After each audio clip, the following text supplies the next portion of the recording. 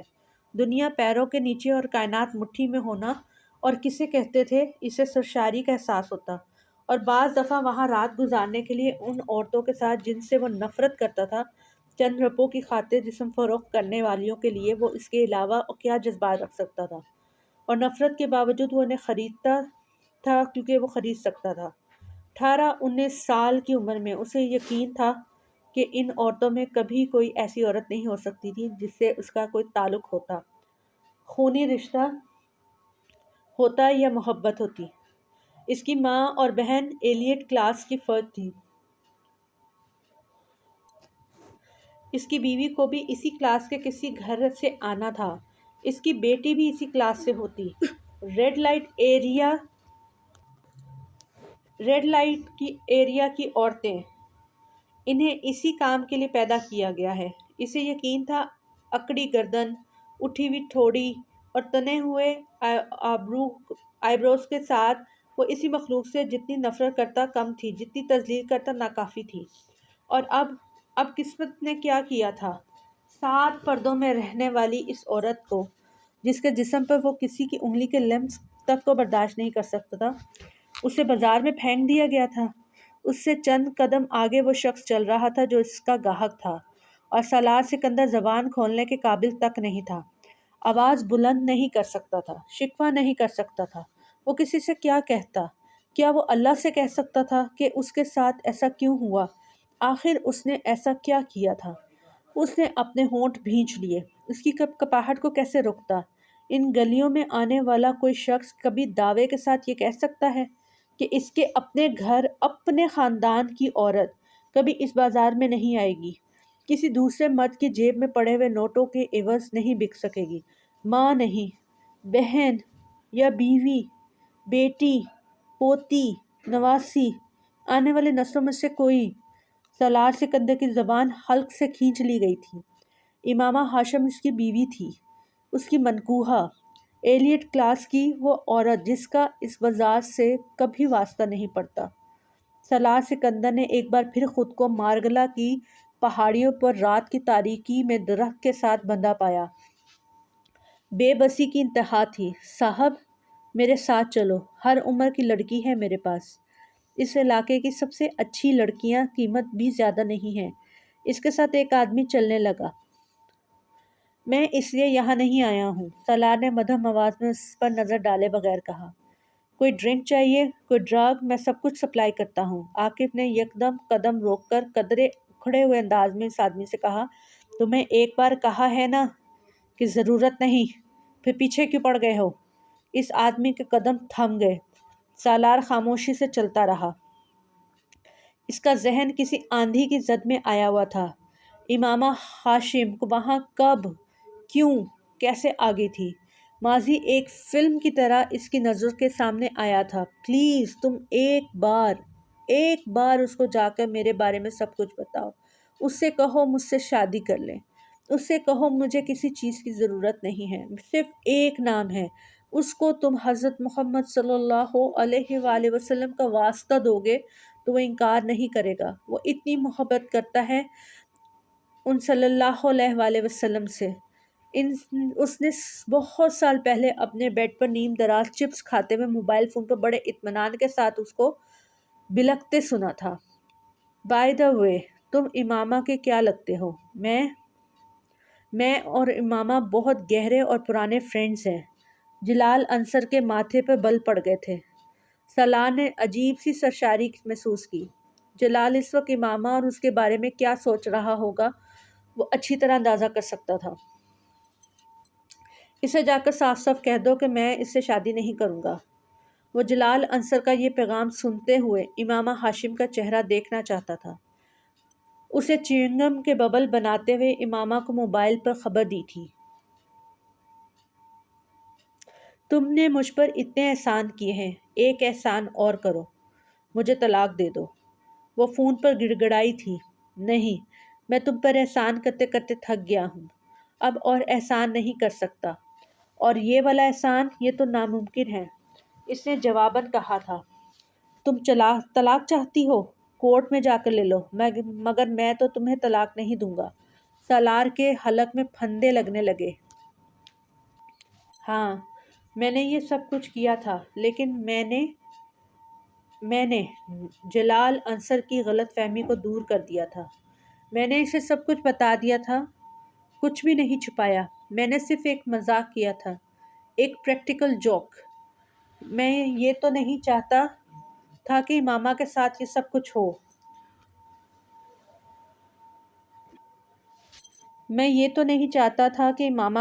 سب کچھ ہو۔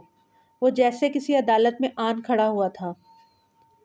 ٹھیک ہے، میں نے اس کے ساتھ زیادتی کی اور اسے طلاق نہیں دے کر، مگر میں نے پھر بھی یہ خواہش تو نہیں کی تھی کہ وہ یہاں آ پھنسے۔ میں نے اسے گھر چھوڑنے سے روکا تھا۔ میں نے مذاق میں ہی صحیح مگر اسے مدد کی آفر بھی کی تھی۔ میں تو اس کو یہاں لے کر نہیں آیا تھا، کوئی مجھے تو ذمہ دار نہیں ٹھہرا سکتا اس سب کا۔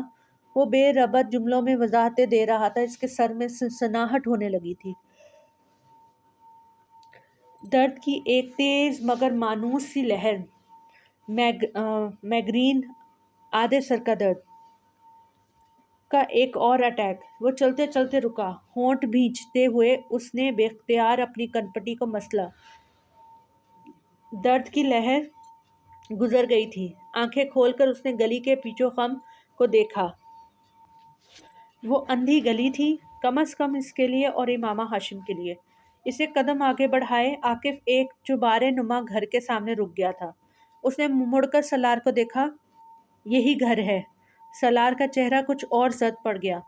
قیامت اب اور کتنی دور رہ گئی تھی؟ اوپر کی منزل پر جانا ہے، صنوبر اوپر ہی ہوگی، عاقف کہتے ہوئے ایک طرف موجود تنگ اور تاریک سی سیڑھیاں چڑھنے لگا۔ سالار کو پہلی سیڑھی پر ہی ٹھوکر لگی۔ وہ بے اختیار جھکا۔ عاقف نے مڑ کر اسے دیکھا اور رک گیا۔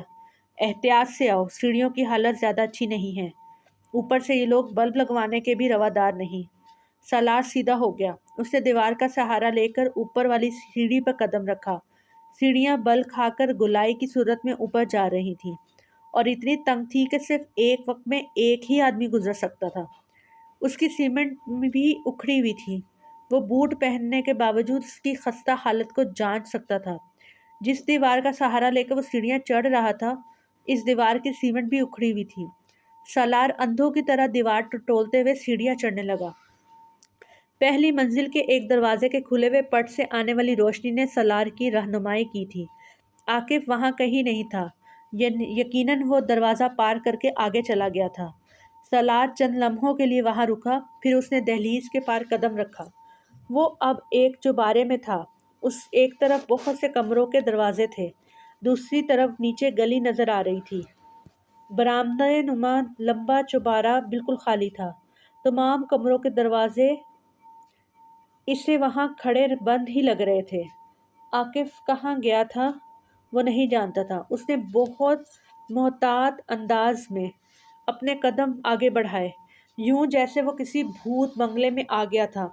ابھی کوئی دروازہ کھلتا اور امامہ ہاشم اس کے سامنے آ کر کھڑی ہو جاتی۔ میرے خدا، میں اس کے سامنے یہاں کیسے کروں گا؟ اس کا دل ڈوبا۔ وہ ان بند دروازوں پر نظر ڈالتے ہوئے چلتا جا رہا تھا، جب اس برآمدے کے آخری سرے پر ایک دروازے میں سے عاقف نکلا۔ تم کہاں رہ گئے ہو؟ میں وہیں سے بلند آواز میں بولا۔ یہاں آؤ۔ سالار کے قدموں کی رفتار تیز ہو گئی۔ سالار دروازے تک پہنچنے سے پہلے چند لمحے کے لیے رک گیا۔ وہ اپنے دل کی دھڑکن کی آواز باہر تک سن رہا تھا۔ پھر آنکھیں بند کیے سرد ہاتھوں کی مٹھیاں بھینچتے ہوئے وہ کمرے میں داخل ہو گیا۔ وہاں عاقف ایک کرسی پر بیٹھا ہوا تھا۔ جب ایک لڑکی اپنے بالوں پر برش کرتے ہوئے عاقب سے باتیں کر رہی تھی۔ یہ امامہ نہیں ہے، بے اختیار سالار کے منہ سے نکلا۔ ہاں، یہ امامہ نہیں ہے، وہ اندر ہے، آؤ۔ عاقب نے اٹھتے ہوئے ایک اور کمرے کا دروازہ کھولا۔ سالار غیر ہموار قدموں سے اس کے پیچھے گیا۔ عاقب اگلے کمرے کو بھی پار کر گیا اور ایک اور دروازہ کھول کر ایک دوسرے کمرے میں داخل ہو گیا۔ ہیلو صنوبر، سالار نے دور سے عاقب کو کہتے ہوئے سنا۔ اس کا دل اچھل کر حلق میں آ گیا۔ ایک لمحے کے لیے اس کا جی چاہا وہ وہاں سے بھاگ جائے۔ ابھی اسی وقت سر پٹ ادھر ادھر دیکھے بغیر اس گھر سے، اس علاقے سے، اس شہر سے، اس ملک سے دوبارہ کبھی وہاں کا رخ تک نہ کرے۔ اسے گردن موڑ کر اپنے عقب میں موجود دروازے کو دیکھا۔ آؤ سالار، عاقب نے اسے مخاطب کیا۔ وہ اب گردن موڑے اندر کسی لڑکی سے مصروف گفتگو تھا۔ سالار نے تھوک نگلا۔ اس کا حلق کانٹوں کا جنگل بن گیا تھا۔ وہ آگے بڑھا۔ عاقب نے اپنی پشت پر اس کے قدموں کی آواز سنی تو دروازے سے ہٹ گیا۔ سالار دروازے میں تھا۔ وہ کمرے کے وسط میں کھڑی تھی۔ یہ ہے صنوبر، عاقب نے تعارف کروایا۔ سالار اس سے نظریں نہیں ہٹا سکا۔ وہ بھی اس پر نظریں جمائے ہوئے تھی۔ امامہ، وہ بے حس و حرکت اسے دیکھتے ہوئے بڑبڑایا۔ ہاں امامہ، عاقب نے تصدیق کی۔ سالار گھٹنوں کے بل زمین پر گر پڑا۔ عاقب گھبرا گیا۔ کیا ہوا؟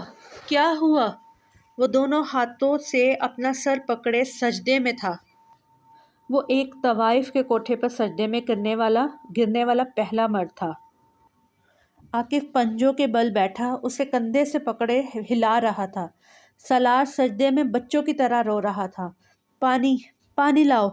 صنوبر گھبراتے ہوئے تیزی سے بیڈ کے سرہانے پڑے جگ اور گلاس کی طرف گئی اور گلاس میں لے کر سالار کے پاس آ کر بیٹھ گئی۔ سالار صاحب، آپ پانی پیئے۔ سالار ایک جھٹکے سے اٹھ بیٹھا، یوں جیسے اسے کرنٹ لگا ہو۔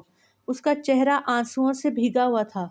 کچھ کہے بغیر اس نے اپنی جینز کی جیب سے والیٹ نکالا اور پاگلوں کی طرح اس میں سے کرنسی نوٹ نکال کر صنوبر کے سامنے رکھتا گیا۔ اس نے والیٹ چند سیکنڈ میں خالی کر دیا تھا۔ اس میں کریڈٹ کارڈز کے علاوہ کچھ بھی نہیں بچا تھا۔ پھر وہ کچھ کہے بغیر اٹھ کھڑا ہوا اور الٹے قدموں دروازے کی دہلیز سے ٹھوکر کھاتا ہوا باہر نکل گیا۔ عاقب ہکا بکا اس کے پیچھے آیا۔ سالار، سالار، کیا ہوا ہے؟ کہاں جا رہے ہو؟ اس نے سالار کو کندھے سے پکڑ کر روکنے کی کوشش کی۔ سالار وحشت زدہ اس سے اپنے آپ کو چھڑانے لگا۔ چھوڑو مجھے، ہاتھ نہ لگاؤ، مجھے جانے دو۔ وہ بلند آواز میں روتے ہوئے ہذیانی انداز میں چلایا۔ امامہ سے ملنا تھا نا تمہیں؟ عاقب نے اسے یاد دلایا۔ یہ امامہ نہیں ہے، یہ نہیں ہے امامہ ہاشم۔ تو ٹھیک ہے، مگر میرے ساتھ جانا ہے تمہیں۔ میں چلا جاؤں گا، مجھے تمہاری ضرورت نہیں ہے۔ وہ الٹے قدموں اپنا کندھا اس سے چھڑا کر بھاگتا ہوا کمرے سے نکل گیا۔ عاقب زیر لب کچھ بڑبڑایا، اس کا موڈ آف ہو گیا تھا۔ مڑ کر وہ صنوبر کے کمرے میں گھس گیا اور جو اب بھی حیرانی سے نوٹوں کے ڈھیر کو دیکھ رہی تھی۔ سیڑھیاں اب بھی اسی طرح تاریک تھیں، مگر اس بار وہ جس ذہنی حالت میں تھا اسے کسی دیوار، کسی سہارے، کسی روشنی کی ضرورت نہیں تھی۔ وہ اندھا دھند ان تاریک سیڑھیوں سے نیچے بھاگا اور بری طرح گرا۔ اگر سیڑھیاں سیدھی ہوتی تو وہ سیدھا نیچے جا کر گرتا، مگر سیڑھیوں کی گولائی نے اسے بچا لیا تھا۔ وہ اندھیرے میں ایک بار پھر اٹھا۔ گھٹنوں اور ٹخنوں میں اٹھنے والی ٹیسوں سے بے پرواہ اس نے دوبارہ اسی طرح بھاگتے ہوئے سیڑھیاں اترنے کی کوشش کی۔ چند سیڑھیاں اترنے کے بعد لگائی جانے والی چھلانگ نے اسے پھر زمین بوس کیا تھا۔ اس بار اس کا سر بھی دیوار سے ٹکرایا۔ وہ خوش قسمت تھا کہ اس کی ہڈی نہیں ٹوٹی۔ شاید سیڑھیوں کی تعداد زیادہ ہوتی تو وہ پھر تیسری بار اٹھ کر اس طرح سیڑھیاں اترنے کی کوشش کرتا، لیکن دوسری بار سیڑھیوں سے گرنے کے بعد وہ نیچے والی سیڑھیوں پر آ گیا تھا۔ سامنے گلی کی روشنی نظر آ رہی تھی۔ وہ سیڑھیوں سے نکل آیا مگر آگے نہیں جا سکا۔ چند قدم آگے چل کر اس گھر کے باہر تھڑے پر بیٹھ گیا۔ اسے متلی محسوس ہو رہی تھی۔ سر کو تھامتے ہوئے بے اختیار اسے بکائی آئی۔ وہ تھڑے پر بیٹھے بیٹھے جھک گیا۔ وہ بکایاں کرتے ہوئے بھی اسی طرح رو رہا تھا۔ گلی میں سے گزرنے والے لوگوں کے لیے یہ سین نیا نہیں تھا۔ یہاں بہت سے شرابی اور نشئی ضرورت سے زیادہ نشہ استعمال کرنے کے بعد یہی سب کچھ کیا کرتے تھے۔ صرف سالار کا لباس اور حلیہ تھا جو اسے کچھ مہذب دکھا رہا تھا، اور اس کے آنسو اور واویلا کسی طوائف کی بے وفائی کا نتیجہ تھا۔ شاید وہاں کئی بار کئی مرد ایسے ہی مہذب اور معزز نظر آنے والے مرد اسی طرح روتے ہوئے جاتے تھے۔ طوائف کا کوٹہ ہر کسی کو راس نہیں آتا۔ گزرنے والے طنزیہ مسکراہٹ کے ساتھ اسے دیکھتے ہوئے گزر رہے تھے۔ کوئی اس کے پاس نہیں آیا تھا۔ اس بازار میں حال احوال جاننے کا رواج نہیں تھا۔ عاقف نیچے نہیں آیا تھا، آتا تو شاید سالار کے پاس رک جاتا۔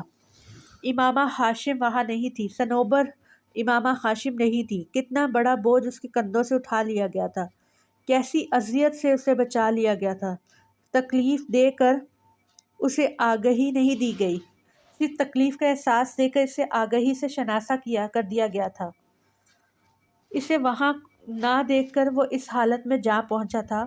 وہ اسے وہاں دیکھ لیتا تو اس پر کیا گزرتی۔ اسے اللہ سے خوف آ رہا تھا، بے پناہ خوف۔ وہ کس قدر طاقتور تھا، کیا نہیں کر سکتا تھا۔ وہ کس قدر مہربان تھا، کیا نہیں کرتا تھا۔ انسان کو انسان پرکھنا اسے آتا تھا۔ کبھی غضب سے، کبھی احسان سے وہ اسے اس کے دائرے میں ہی رکھتا تھا۔ اسے کبھی اپنی زندگی میں اس سیاہ باپ پر اتنا پچھتاوا، اتنی نفرت نہیں ہوئی جتنے اس وقت ہو رہی تھی۔ کیوں کیوں کیوں آتا تھا میں یہاں پر؟ کیوں خریدتا تھا میں ان عورتوں کو؟ کیوں گناہ کا احساس میرے اندر نہیں جاگتا تھا؟ وہ چبوترے پر بیٹھا دونوں ہاتھوں سے سر پکڑے بلک رہا تھا۔ اور اب جب میں یہ سب کچھ چھوڑ چکا ہوں تو اب کیوں یہ تکلیف، یہ چبھن ہو رہی ہے مجھے۔ میں جانتا ہوں مجھے اپنے ہر عمل کے لیے جواب دہ ہونا ہے، مگر یہ حساب یہاں اس طرح نہ لے۔ جس عورت سے میں محبت کرتا ہوں اسے کبھی اس بازار میں نہ پھینک۔ وہ روتے روتے رکا۔ کون سا انکشاف کہاں ہو رہا تھا؟ محبت؟ وہ گلی سے گزرتے لوگوں کو دیکھتے ہوئے بے یقینی سے بڑبڑایا، کیا میں اسے محبت کرتا ہوں؟ کوئی لہر اس کے سر سے پیروں تک گزری تھی۔ کیا یہ تکلیف اس لیے ہو رہی ہے کہ میں اس سے اس کے چہرے پر سائے لہرائے تھے؟ کیا وہ میرا پچھتاوا نہیں ہے، کچھ اور ہے؟ اسے لگا وہ وہاں سے کبھی اٹھ نہیں پائے گا۔ تو یہ پچھتاوا نہیں، محبت ہے جس کے پیچھے میں بھاگتا پھر رہا ہوں۔ اسے اپنے جسم ریت کا بنا ہوا لگا تھا۔ امامہ بھانس نہیں ہے، روگ ہے۔ آنسو اب بھی اس کے گالوں پر بہہ رہے تھے۔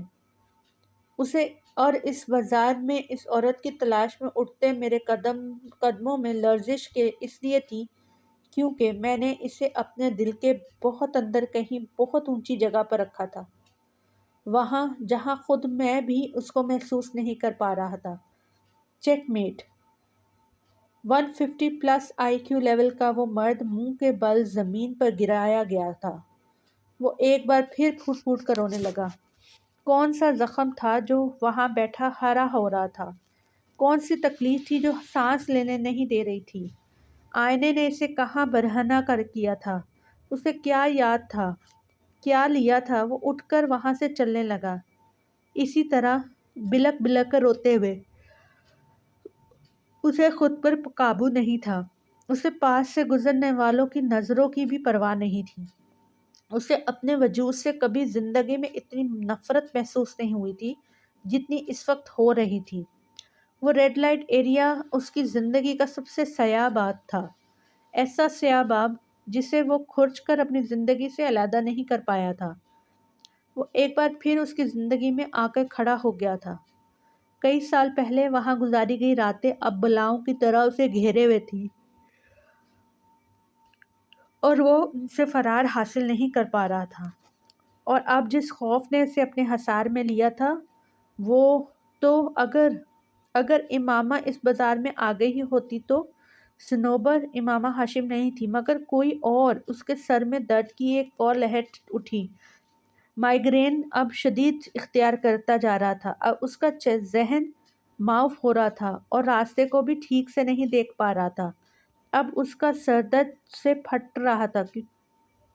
پھر وہ کہیں بیٹھ گیا تھا۔ گاڑیوں کے ہارن اور لائٹس نے اس کے درد کو اور بڑھایا تھا۔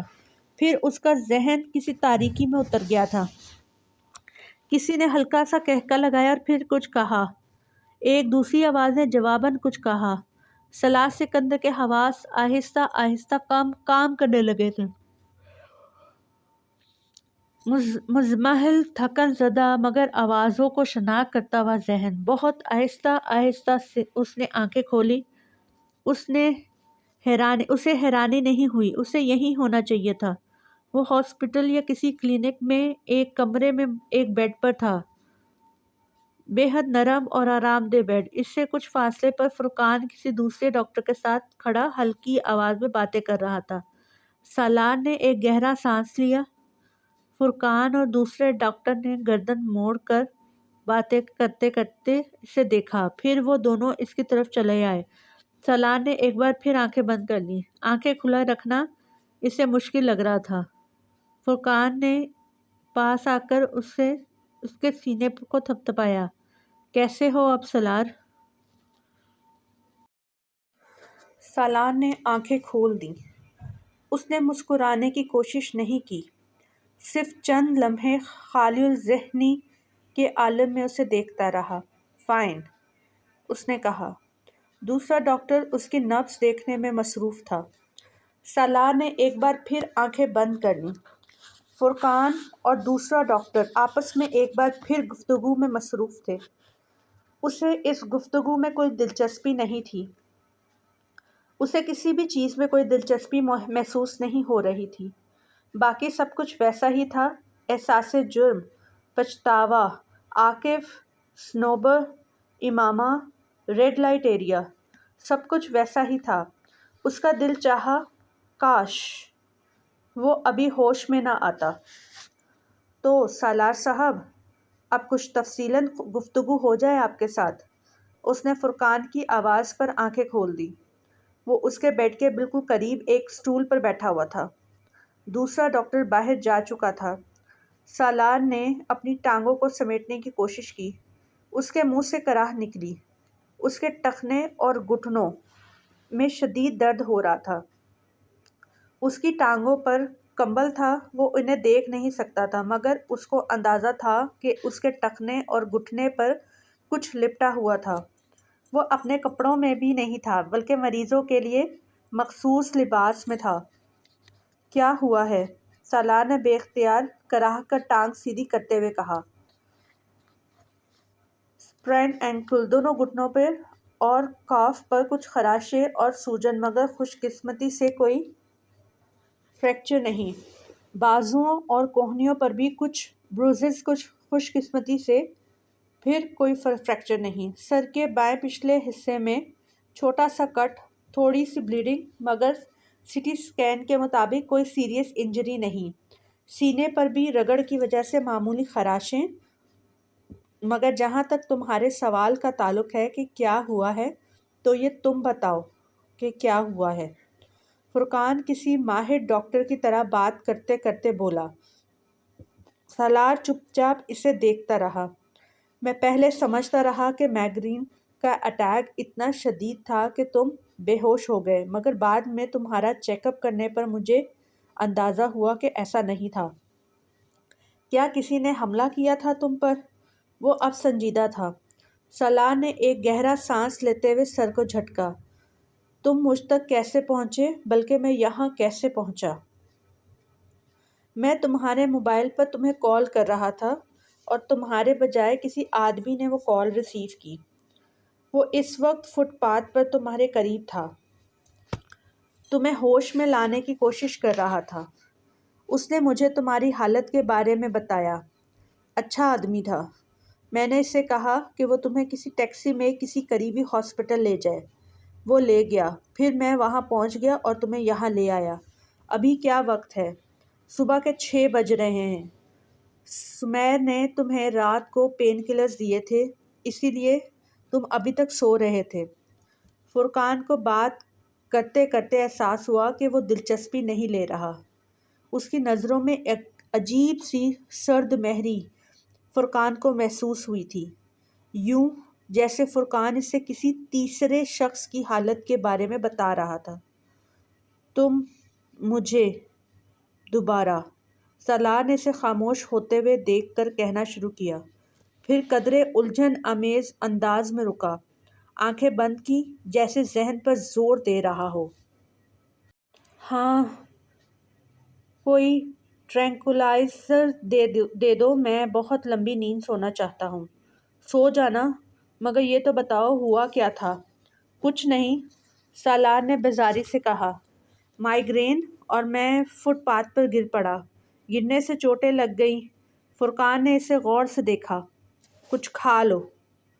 سالار نے اس کی بات کاٹی، نہیں، بھوک نہیں ہے، تم بس مجھے کچھ دو، ٹیبلٹ، انجیکشن، کچھ بھی، میں بہت تھکا ہوا ہوں۔ اسلام آباد تمہارے گھر والوں؟ سالار نے اسے بات مکمل کرنے نہیں دی۔ نہیں، اطلاع مت کرنا، میں جب سو کر اٹھوں گا تو اسلام آباد چلا جاؤں گا۔ اس حالت میں تم نے کہا ہے میں ٹھیک ہوں۔ ٹھیک ہو، مگر اتنے بھی ٹھیک نہیں ہوں۔ 2-4 دن آرام کرو، یہیں رہو لاہور میں، پھر چلے جانا۔ اچھا، پھر تم پاپا کو یا ممی کو اطلاع مت دینا۔ فرقان نے کچھ الجھے ہوئے انداز میں اسے دیکھا۔ اس کے ماتھے پہ چند بل آ گئے۔ اچھا، اور کچھ؟ ٹرینکولائزر؟ فرقان اسے سوچتے ہوئے دیکھنے لگا۔ میں رہوں تمہارے پاس، فائدہ؟ میں تو ابھی سو جاؤں گا، تم جاؤ، جب میں اٹھوں گا تو تمہیں کال کر دوں گا۔ اس نے بازو کے ساتھ اپنی آنکھیں ڈھانپ لی۔ اس کے انداز میں موجود روکھے پن اور سرد مہری نے فرقان کو کچھ اور پریشان کیا۔ اس کا رویہ بہت اب نارمل تھا۔ میں سمیر سے بات کرتا ہوں، مگر ٹرینکولائزر چاہیے تو پہلے تمہیں کچھ کھانا ہوگا، فرقان نے اٹھتے ہوئے 2 ٹوک انداز میں کہا۔ سالار نے آنکھوں سے بازو نہیں ہٹایا۔ دوبارہ اس کی آنکھ جس وقت کھلی، اس وقت شام ہو رہی تھی۔ کمرہ خالی تھا، اس کے پاس کوئی بھی نہیں تھا۔ وہ جسمانی طور پر صبح سے زیادہ تھکاوٹ محسوس کر رہا تھا۔ اپنی ٹانگوں سے کمبل کو پرے پھینک کر اس نے لیٹے لیٹے بائیں ٹخنے اور گھٹنوں میں اٹھتی ہوئی ٹیسوں کو نظر انداز کرتے ہوئے ٹانگوں کو سکیڑ لیا۔ اسے اپنے اندر ایک عجیب سی گھٹن محسوس ہو رہی تھی، اتنی گھٹن جیسے کسی نے اس کے سینے کو جکڑ لیا ہو۔ وہ اسی طرح لیٹے لیٹے چھت کو گھورتا رہا، پھر جیسے اس سے کوئی خیال آیا۔ وہ ہوٹل آ کر اپنا سامان پیک کر رہا تھا جب فرقان نے دروازے پر دستک دی۔ سالار نے دروازہ کھول دیا۔ فرقان کو دیکھ کر وہ حیران ہوا۔ اسے اندازہ نہیں تھا کہ وہ اتنی جلدی اس کے پیچھے آ جائے گا۔ عجیب انسان ہو تم سالار، فرقان اسے دیکھتے ہی ناراضی سے بولنے لگا۔ یوں کسی کو بتائے بغیر سمیر کے کلینک سے چلے آئے، مجھے پریشان کر دیا، اوپر سے موبائل کو بھی آف کر رکھا ہے۔ سالار نے کچھ نہیں کہا۔ وہ لنگڑاتا ہوا ایک بار پھر اپنے بیگ کے پاس آ گیا جس میں وہ اپنی چیزیں پیک کر رہا تھا۔ تم جا رہے ہو؟ فرقان بیگ دیکھ کر چونکا۔ ہاں، سالار نے ایک لفظی جواب دیا۔ کہاں؟ سالار نے بیگ کی زپ بند کر دی اور بیڈ پر بیٹھ گیا۔ اسلام آباد۔ فرقان اس کے سامنے صوفے پر آ کر بیٹھ گیا۔ نہیں، سالار نے اسے دیکھتے ہوئے کہا۔ پھر؟ کراچی جا رہا ہوں۔ کس لیے؟ فرقان نے حیرانی سے پوچھا۔ فلائٹ ہے میری، پیرس کی۔ ہاں، 4 دن بعد ہے تمہاری فلائٹ، ابھی جا کر کیا کرو گے؟ فرقان اسے دیکھنے لگا۔ سمیر کا اندازہ ٹھیک تھا، اس کے چہرے کے تاثرات بے حد عجیب تھے۔ کام ہے مجھے وہاں۔ کیا کام ہے؟ وہ جواب دینے کے بجائے بیڈ پر بیٹھا پلکیں جھپکائے بغیر چپ چاپ اسے دیکھتا رہا۔ فرقان سائیکالوجسٹ نہیں تھا، پھر بھی سامنے بیٹھے ہوئے شخص کی آنکھوں کو پڑھنے میں اسے کوئی مشکل نہیں ہوئی۔ سالار کی آنکھوں میں کچھ بھی نہیں تھا، صرف سرد مہری تھی، یوں جیسے وہ کسی کو جانتا ہی نہ ہو، اسے اور اپنے آپ کو بھی۔ وہ ڈپریس تھا، فرقان کو کوئی شبہ نہیں تھا، مگر اس کا ڈپریشن اسے کہاں لے جا رہا تھا، فرقان یہ جاننے سے قاصر تھا۔ تمہیں آخر کیا پریشانی ہے سالار؟ وہ پوچھے بغیر نہیں رہ سکا۔ سالار نے توقف کیا، پھر کندھے جھٹکے۔ کوئی پریشانی نہیں ہے تو پھر؟ سالار نے فرقان کی بات کاٹ دی۔ تم جانتے ہو مجھے مائیگرین ہے، کبھی کبھار اس طرح ہو جاتا ہے مجھے۔ میں ڈاکٹر ہوں سالار، فرقان نے سنجیدگی سے کہا۔ مائیگرین کو کوئی مجھ سے زیادہ بہتر نہیں جانتا۔ یہ سب کچھ صرف مائیگرین کی وجہ سے نہیں تھا، تو تم بتا دو اور کیا وجہ ہو سکتی ہے؟ سالار نے الٹا اس سے سوال کیا۔ کسی لڑکی کا پرابلم ہے۔ سالار پلکیں جھپک نہیں سکا۔ فرقان کہاں جا پہنچا تھا؟ ہاں، وہ نہیں جانتا، اس نے نہیں کیوں نہیں کہا تھا۔ کسی میں انوالو ہو تم؟ فرقان کو اپنے اندازے کے صحیح ہونے پر جیسے یقین نہیں آیا۔ ہاں۔ فرقان بہت دیر چپ بیٹھا اسے دیکھتا رہا، یوں جیسے اپنی بے یقینی پر قابو پانے کی کوشش کر رہا ہو۔ کس کے ساتھ انوالو ہو؟ تم اسے نہیں جانتے؟ شادی نہیں ہو سکی تمہاری اس کے ساتھ؟ سالار اسے دیکھتا رہا، پھر اس نے کہا، ہو گئی تھی۔ اس کے لہجے میں آنچ تھی۔ شادی ہو گئی تھی؟ فرقان کو پھر یقین نہیں آیا۔ ہاں۔ پھر طلاق ہو گئی؟ فرقان نے پوچھا۔ نہیں تو؟ سالار کے پاس آگے بتانے کے لیے کچھ نہیں تھا۔ تو بس؟ بس کیا؟ سالار اس کے چہرے سے نظریں ہٹا کر اپنے بائیں ہاتھ کی انگلی دائیں ہاتھ میں موجود دل کی لکیر پر پھیرتا رہا۔ کیا نام ہے اس کا؟ فرقان نے مدھم آواز میں اس سے پوچھا۔ وہ ایک بار پھر اس طرح لکیر کو چھوتے ہوئے بہت دیر خاموش رہا، بہت دیر۔ پھر اس نے کہا، امامہ ہاشم۔ فرقان نے بے اختیار سانس لیا۔ اسے اب سمجھ میں آیا کہ وہ اس کی چھوٹی بیٹی کو ڈھیروں کے حساب سے تحفے تحائف کیوں دیا کرتا تھا۔ پچھلے کچھ عرصے میں جب سے سالار سے اس کی شناسائی ہوئی تھی اور سالار کا اس کے گھر آنا جانا شروع ہوا تھا، سالار اور امامہ کی بہت دوستی ہو گئی تھی۔ وہ پاکستان سے جانے کے بعد بھی اسے وہاں سے کچھ نہ کچھ بھجواتا رہتا تھا، مگر فرقان کو اکثر صرف ایک بات پر حیرانی ہوتی تھی، وہ کبھی امامہ کا نام نہیں لیتا تھا، اور خود اس سے بات کرتا تو اسے نام کے بغیر مخاطب کرتا رہتا۔ فرقان کو چند ایک بار یہ بات محسوس ہوئی تھی، مگر اس نے اسے نظر انداز کر دیا تھا، لیکن اب امامہ ہاشم کا نام سن کر وہ جان گیا تھا کہ وہ کیوں اس کا نام نہیں لیتا تھا۔ وہ اب رک رک کر بے ربط جملوں میں مدھم آواز میں اسے اپنے اور امامہ کے بارے میں بتا رہا تھا۔ فرقان دم سادے سن رہا تھا۔ جب وہ سب کچھ بتانے کے بعد خاموش ہوا تو دیر تک فرقان بھی کچھ نہیں بول سکا۔ اس کی سمجھ میں ہی نہیں آ رہا تھا کہ وہ کیا کہے، تسلی دے یا پھر کچھ اور کہے، کوئی نصیحت۔ تم اسے بھول جاؤ، اس نے بالآخر کہا۔ سوچ لو کہ وہ جہاں بھی ہے خوش اور محفوظ ہے۔ ضروری نہیں اس کے ساتھ کوئی سانحہ ہی ہوا ہو سکتا ہے وہ بالکل محفوظ ہو۔ فرقان کہہ رہا تھا، تم نے اس کی مدد کی تھی جس حد تک تم کر سکتے تھے۔ پچھتاووں سے اپنے آپ کو نکال لو، اللہ مدد کرتا ہے۔ تمہارے بعد ہو سکتا ہے اسے تم سے بہتر کوئی اور مل گیا ہو۔ تم کیوں اس طرح کے وہم لیے بیٹھے ہو؟ میں نہیں سمجھتا کہ جلال سے اس کی شادی نہ ہونے کی وجہ تم تھے۔ جو کچھ تم نے مجھے جلال کے بارے میں بتایا ہے، میرا اندازہ تو یہی ہے کہ وہ کسی بھی صورت میں امامہ سے شادی نہ کرتا، چاہے تم بیچ میں آتے نہ آتے، کوشش کرتے نہ کرتے۔ جہاں تک امامہ کو طلاق نہ دینے کا سوال ہے، اسے چاہیے تھا وہ تم سے دوبارہ رابطہ کرتی۔ وہ ایسا کرتی تو تم یقیناً اسے طلاق دے دیتے۔ اگر اس معاملے میں تم سے کوئی غلطی ہوئی بھی ہے تو اللہ تمہیں معاف کر دے گا، کیونکہ تم پچھتا رہے ہو، تم اللہ سے معافی بھی مانگتے آ رہے ہو۔ یہ کافی ہے، مگر اس طرح ڈپریشن کا شکار ہونے سے کیا ہوگا؟ تم اپنے آپ کو اس کیفیت سے نکالنے کی کوشش کرو۔ وہ بڑے دلجمعی سے اسے سمجھا رہا تھا۔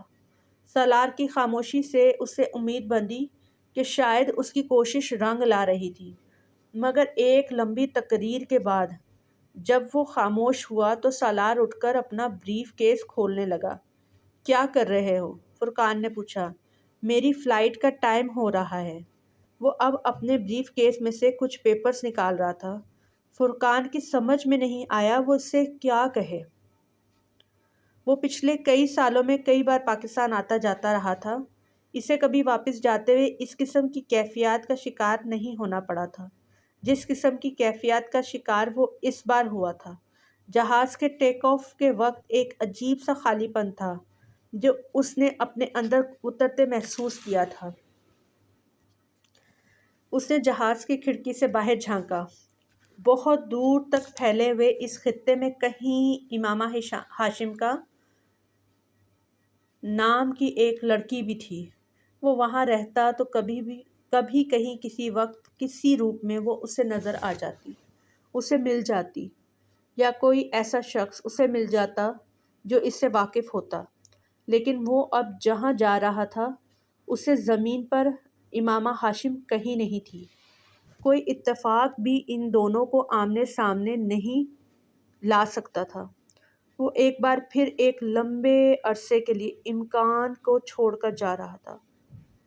وہ زندگی میں کتنی بار امکان کو چھوڑ کر جاتا رہے گا؟ 10 منٹ کے بعد پانی سے ٹرینکولائزر کو نکلتے ہوئے اسے احساس ہو رہا تھا کہ زندگی میں کہیں بھی نہیں کھڑا تھا۔ وہ زندگی میں کبھی بھی نہیں کھڑا ہو پائے گا۔ اس کے پیروں کے نیچے زمین کبھی نہیں آ سکے گی۔ 7ویں منزل پر اپنے اپارٹمنٹ کا دروازہ کھولتے ہوئے بھی اسے احساس ہو رہا تھا کہ وہ وہاں جانا نہیں چاہتا تھا، وہ کہیں اور جانا چاہتا تھا۔ کہاں؟ اس نے اپارٹمنٹ کے دروازے کو لاک کیا، لاؤنج میں پڑے ٹی وی کو آن کیا۔ CNN پر نیوز بلیٹن آ رہا تھا۔ اس نے اپنے جوتے اور جیکٹ اتار کر دور پھینک دیے، پھر ریموٹ کو لے کر صوفے پر لیٹ گیا۔ خالی الذہنی کے عالم میں وہ چینل بدلتا رہا۔ ایک چینل سے گونجتی اردو آواز نے اسے روک لیا۔ ایک غیر معروف سا گلوکار کوئی غزل گا رہا تھا۔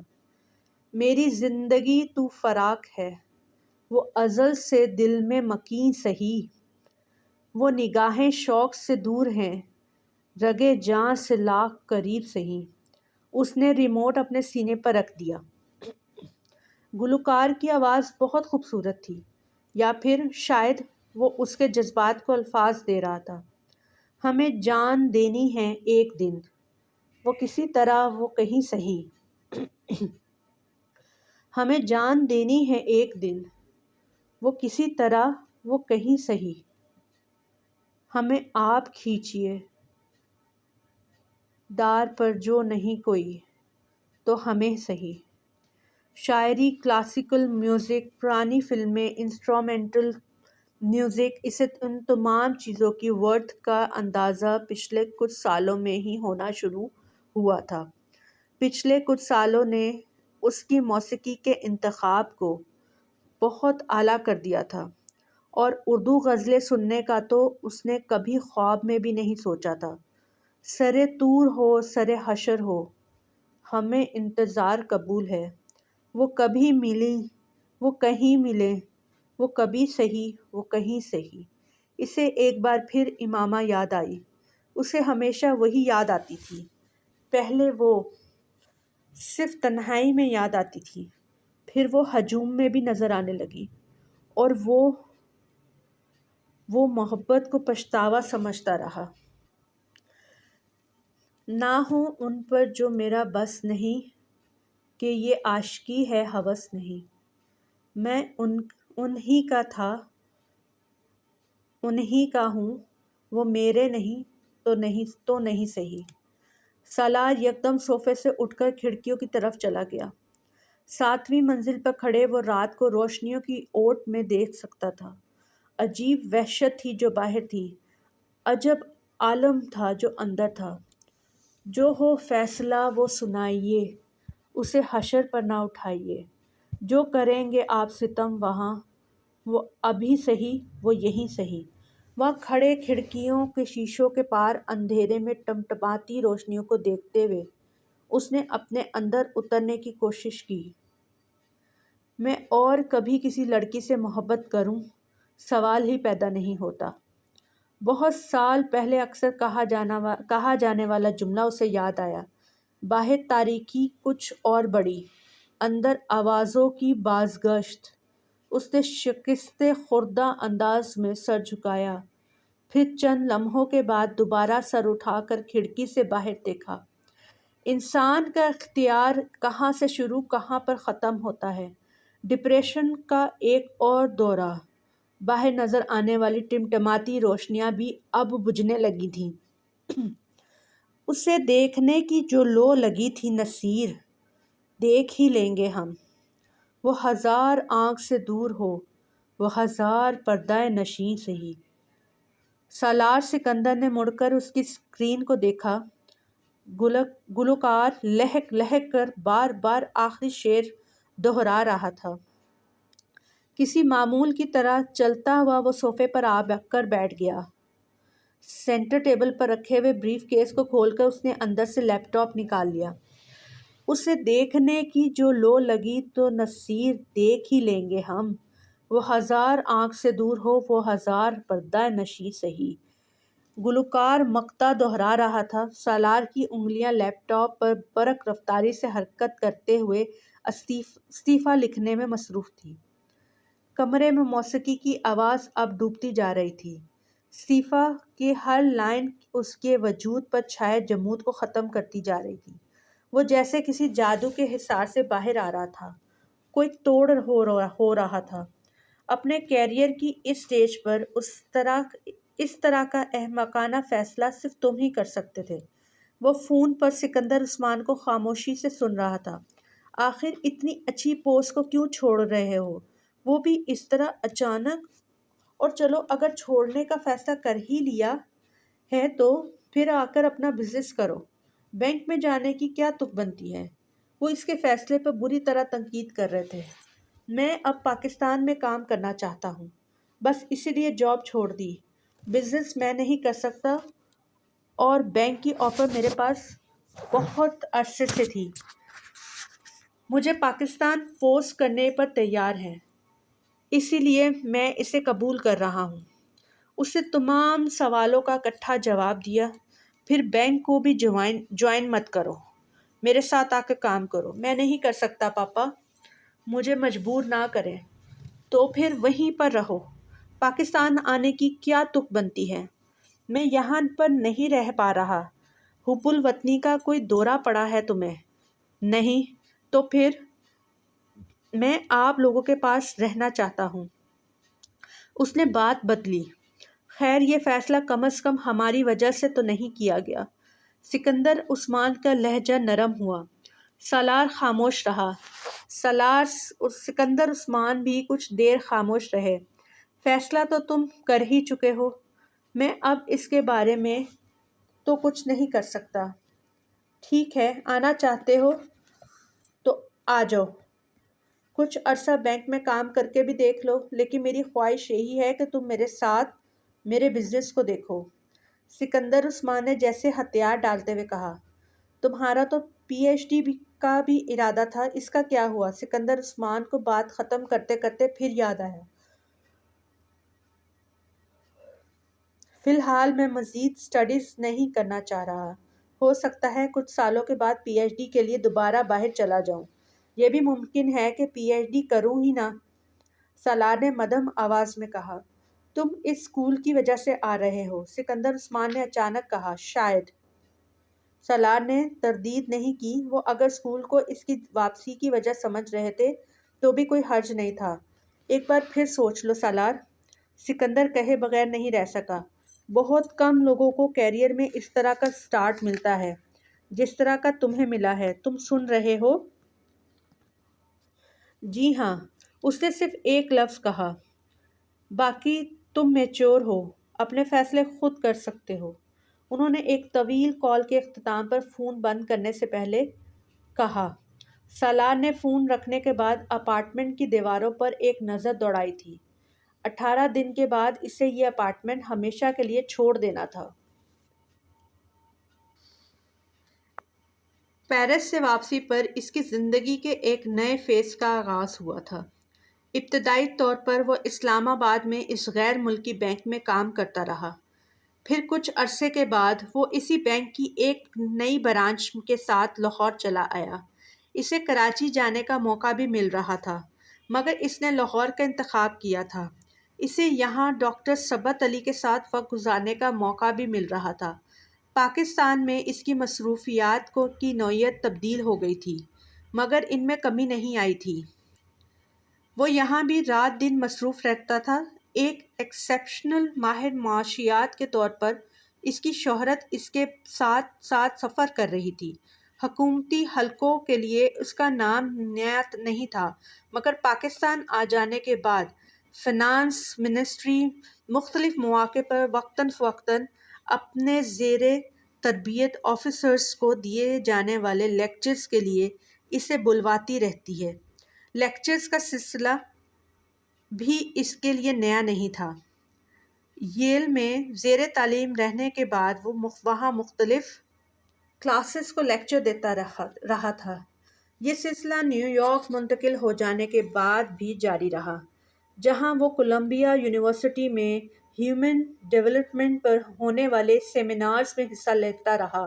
بعد میں اس کی توجہ ایک بار پھر اکنامکس کی طرف مبذول ہو گئی۔ پاکستان میں بھی بہت جلد وہ ان سیمینارز کے ساتھ انوالو ہو گیا تھا جو IBA، لمس اور فاسٹ جیسے ادارے کروا رہے تھے۔ اکنامکس اور ہیومن ڈیولپمنٹ واحد موضوعات تھے جن پر وہ خاموشی اختیار نہیں کیا کرتا تھا۔ اس کے پسندیدہ موضوع گفتگو تھے اور سیمینارز میں اس کے لیکچرز کا فیڈ بیک ہمیشہ بہت زبردست رہا تھا۔ وہ مہینے کا ایک ویکینڈ گاؤں میں اپنے اسکول میں گزارا کرتا تھا، اور وہاں رہنے کے دوران وہ زندگی کے ایک نئے رخ سے آشنائی حاصل کر رہا تھا۔ ہم نے اپنی غربت اپنے دیہات میں چھپا دی ہے، بالکل اسی طرح جیسے لوگ مٹی کو کارپیٹ کے نیچے چھپا دیتے ہیں۔ اس اسکول کی تعمیر کا آغاز کرتے ہوئے فرقان نے ایک بار اس سے کہا تھا، اور وہاں گزارے جانے والے دن اسے اس جملے کی ہولناکی کا احساس دلاتے۔ ایسا نہیں تھا کہ وہ پاکستان میں غربت کی موجودگی سے ناآشنا تھا۔ وہ یونیسکو اور یونیسیف میں کام کرنے کے دوران دوسرے ایشیائی ممالک کے ساتھ ساتھ پاکستان کے بارے میں بھی بہت ساری رپورٹس دیکھتا رہا تھا، مگر پاکستان میں غربت کی آخری حدوں میں کو بھی پار کر جانے والے لوگوں کو وہ پہلی بار ذاتی طور پر دیکھ رہا تھا۔ پاکستان کے 10-15 بڑے شہروں سے نکل جائیے تو احساس ہوتا ہے کہ چھوٹے شہروں میں رہنے والے لوگ تیسری دنیا میں نہیں، 10ویں-12ویں دنیا میں رہتے ہیں۔ وہاں تو لوگوں کے پاس نہ روزگار ہے نہ سہولتیں۔ وہ اپنی آدھی زندگی خواہش میں گزارتے ہیں اور آدھی حسرت میں مبتلا ہو کر کون سی اخلاقیات سکھا سکتے ہیں آپ اس شخص کو جس کا دن سوکھی روٹی سے شروع ہوتا ہے اور فاقے پہ ختم ہو جاتا ہے، اور ہم لوگوں کی بھوک مٹانے کی بجائے مسجدوں پر مسجدیں تعمیر کرتے ہیں، عالیشان مسجدیں، پرشکوہ مسجدیں، ماربل سے آراستہ مسجدیں۔ بعض دفعہ تو ایک ہی سڑک پر 10 مسجدیں کھڑی ہوتی ہیں، نمازیوں سے خالی مسجدیں۔ فرقان تلخی سے کہتا تھا، اس ملک میں اتنی مسجدیں ہو چکی ہیں کہ اگر پورا پاکستان ایک وقت کی نماز کے لیے مسجدوں میں اکٹھا ہو جائے تو بھی بہت سی مسجدیں خالی رہ جائیں گی۔ میں مسجدیں بنانے پر یقین نہیں رکھتا جہاں لوگ بھوک سے خودکشیاں کرتے پھر رہے ہوں، جہاں کچھ خاص طبقوں کی پوری نسل جہالت کے اندھیروں میں بھٹکتی پھر رہی ہوں، پھر وہاں مسجد کے بجائے مدرسے کی ضرورت ہے، اسکول کی ضرورت ہے، تعلیم و شعور ہوگا اور رزق کمانے کے مواقع تو اللہ سے محبت ہوگی، ورنہ صرف شکوہ ہی ہوگا۔ وہ فرقان کی باتیں خاموشی سے سنتا رہتا تھا۔ اس نے مستقل طور پر گاؤں میں جانا شروع کیا تو اسے اندازہ ہوا کہ فرقان ٹھیک کہتا تھا، غربت لوگوں کو کفر تک لے گئی تھی۔ چھوٹی چھوٹی ضرورتیں ان کے اعصاب پر سوار تھیں، اور جو ان معمولی ضرورتوں کو پورا کر دیتا وہ جیسے اس کی غلامی کرنے پر تیار ہو جاتے۔ اس نے جس ویکنڈ پر گاؤں جانا ہوتا، اسکول میں لوگ اپنے چھوٹے موٹے کاموں کے لیے جمع ہوتے، بعض دفعہ لوگوں کی قطاریں ہوتی۔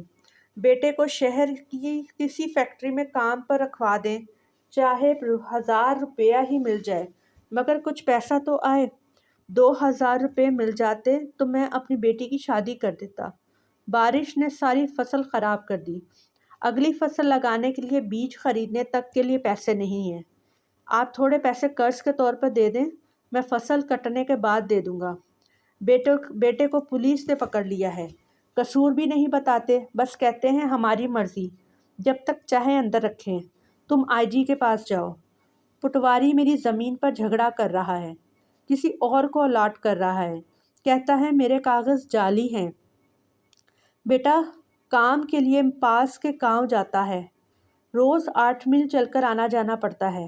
آپ ایک سائیکل لے دیں تو مہربانی ہوگی، گھر میں پانی کا ہینڈ پمپ لگوانا ہے، آپ مدد کر دیں۔ وہ تعجب سے ان درخواستوں کو سنتا تھا۔ کیا لوگوں کے یہ معمولی کام بھی ان کے لیے پہاڑ بن چکے ہیں؟ ایسا پہاڑ جسے عبور کرنے کے لیے وہ زندگی کے کئی سال ضائع کر دیتے ہیں۔ وہ سوچتا، مہینے کے ایک ویکنڈ پر جب وہ وہاں آتا تو اپنے ساتھ 10-15 ہزار روپے زیادہ لے کر آتا۔ وہ روپے چھوٹے چھوٹے ٹکڑوں میں بہت سے لوگوں کو بظاہر بڑی لیکن حقیقتاً بہت چھوٹی ضرورتیں پوری کر دیتے، ان کی زندگی میں کچھ آسانیاں لے آتے۔ اس کے لکھے ہوئے چند سفارشی رکے اور فون کالز ان لوگوں کے کندھوں کے بوجھ اور پیروں میں بڑی پڑی نہ نظر آنے والی بیڑیوں کو کیسے اتار دیتے، اس کا احساس شاید سالار کو خود بھی نہیں تھا۔ امید کرتی ہوں کہ یہ ایپیسوڈ آپ کو سن کر بہت اچھا لگا ہوگا، اور میرے چینل کو لائک کریں، شیئر کریں، اور میری ویڈیو کو پورا واچ کیجیے، اور مجھے کمنٹ میں ضرور بتائیں کہ آپ کو پیر کامل صلی اللہ علیہ وآلہ وسلم کیسا لگ رہا ہے، اور ساتھ ساتھ دعاؤں میں ضرور یاد رکھیں۔ اپنا خوب سارا خیال رکھیں، چھوٹوں کو پیار، بڑوں کو السلام علیکم، اور مجھے دیجیے اجازت۔ اللہ حافظ۔